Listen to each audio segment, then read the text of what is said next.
Okay, we are still watching games from this book. The title, the Tarrasch Formula, is about the fact that Tarrasch, in his 300 games book, gave a lot of chess wisdom and important information. One of them was one badly placed piece makes your whole position bad, and this is the goal of this book, to show you how that aphorism is real. So now we are going to watch game number 2 from this book. It was played between Furman versus Polugayevsky in Moscow 1969, and the subtitle of this game is Opening of One Night. Furman was the trainer, Karpov's trainer, right? And Polugayevsky was a very famous player that have been a candidate for the World Championship but never reached the end of the matches. So d4, knight f6. Obviously Polugayevsky was definitely good in the opening. He was a highly esteemed theoretician.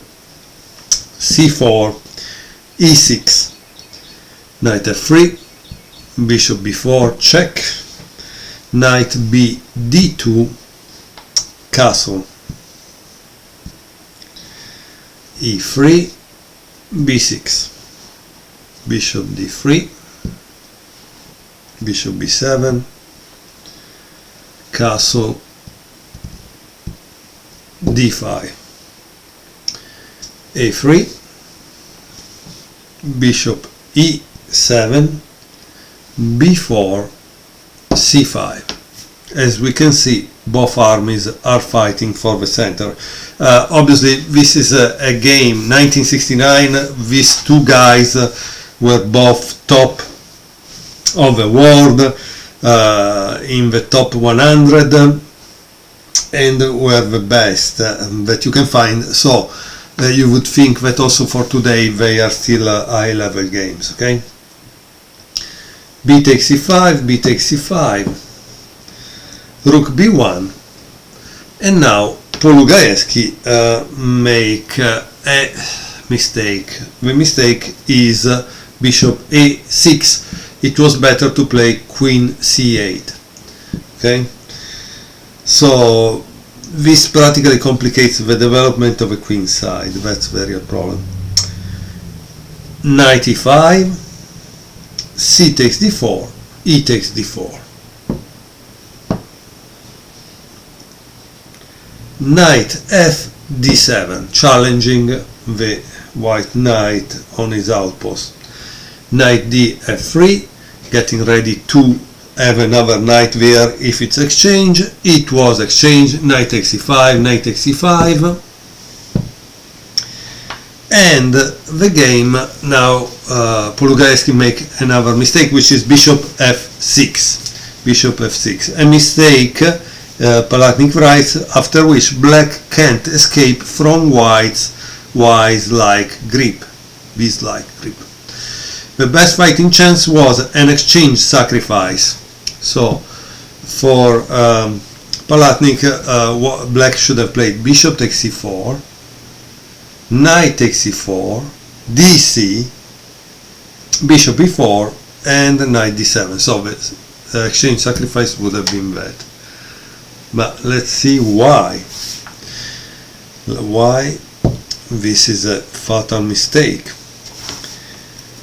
So here he plays queen c2, attacking here because the knight f6 is not there anymore.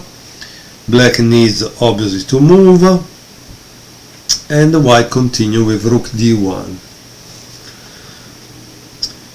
And here black plays queen d8.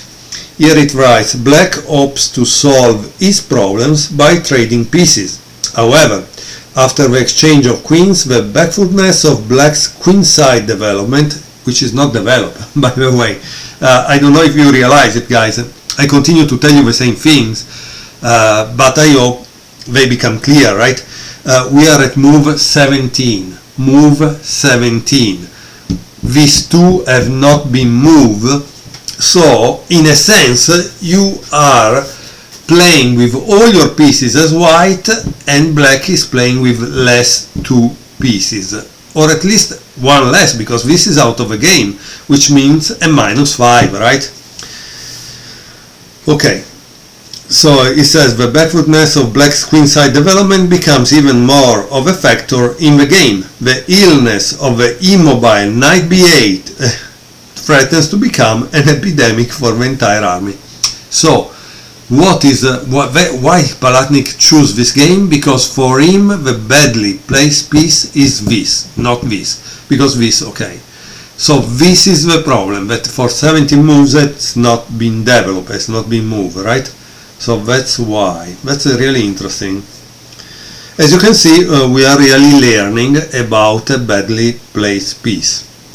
Okay, after queen c8, white plays c takes d5, queen takes c2, bishop takes c2, and then black continue with e takes d5. Now finally white connects the rooks with bishop f4, rook d8, and then there is bishop a4. So what is the moves that are playing here? They are to restrict the enemy mobility, right? As you can see, where does this go? Nowhere, because if you try here you lose it, right? You cannot move it here.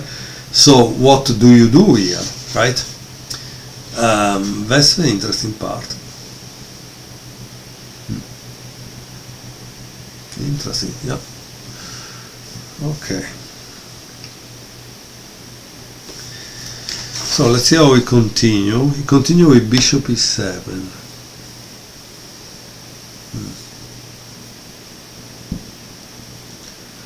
So let's see one thing.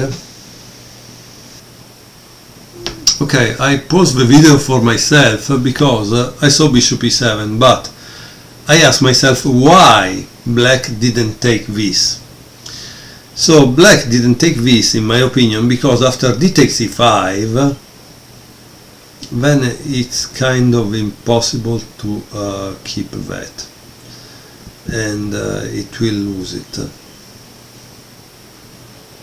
And so I think the problem becomes that white gains one pawn. He has a pawn majority that he will be able to convert. At that level, in that time, Polugajewski, he would probably lose, and he knows that Furman is able to convert and win. Because my problem obviously was, like, you know, bishop takes e5 to try to get free this, but then you lose this pawn. That's the problem. Okay, I don't know if you can see it. If now you need to try to develop it somewhere, right? You cannot develop it here. The only way is here. Otherwise, again, you are out of one rook. It's terrible, and so you lose this pawn. But then I honestly don't know how black survive. Okay, because again at that level one pawn probably is more than enough for winning the game. Not at our level, however, so that's also make a difference. Okay, so Polugajewski continue with bishop e7, and white played rook b3, g5 is trying to gain space for his piece, bishop g3, f6.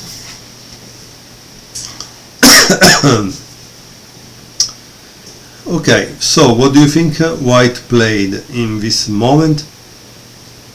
Try to guess what is white next move, because it's kind of interesting. Practically here Palatnik says that white needs to get rid of this, in order to be able to dismount black's defense. So white played knight g6. And again, I read you the note. It says exchanging the dark square bishop is important for white because this piece is cementing black's defense. Bishop d6, bishop takes d6, rook takes d6, knight e7 check, king f7, knight f5, rook e6. Now the book is very nice also because it has a lot of diagrams, so practically you could follow the book by looking at the diagrams, because really put a diagram every like 5-6 moves, especially when there is a critical moment.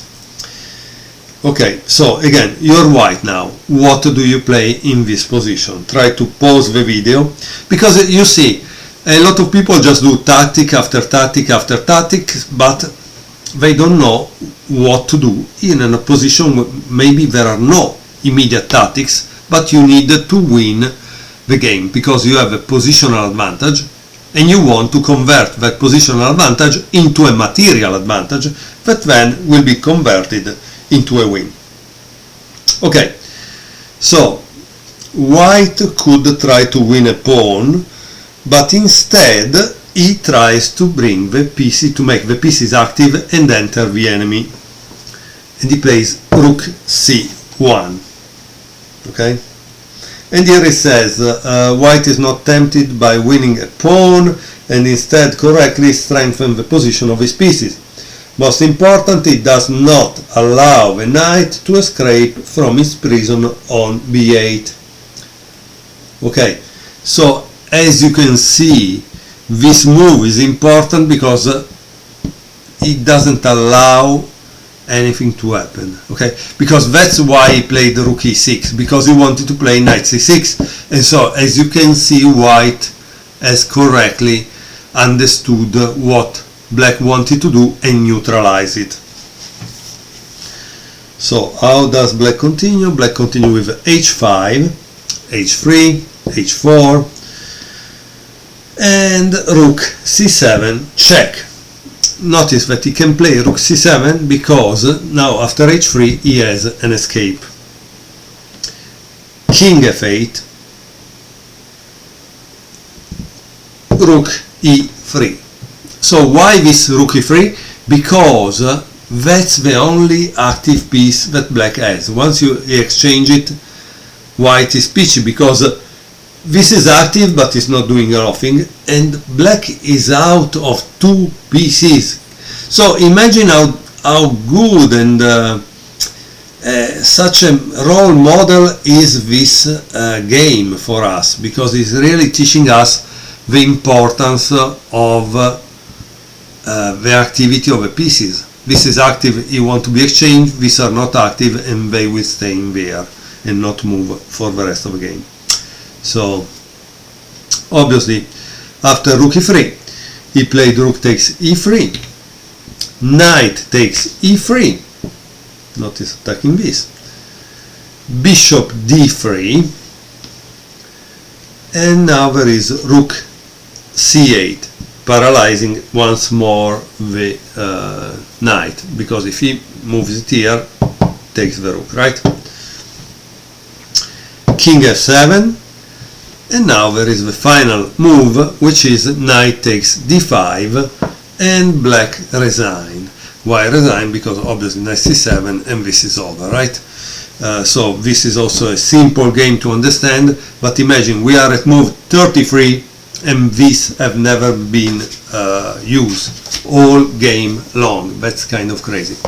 Okay, so I hope you will eventually get this book too, because I paid it $5. Probably you can find it $2, $4, $5, $6. And as you can see, he has a treasure trove of games that can teach us a lot about chess. Thank you very much for watching.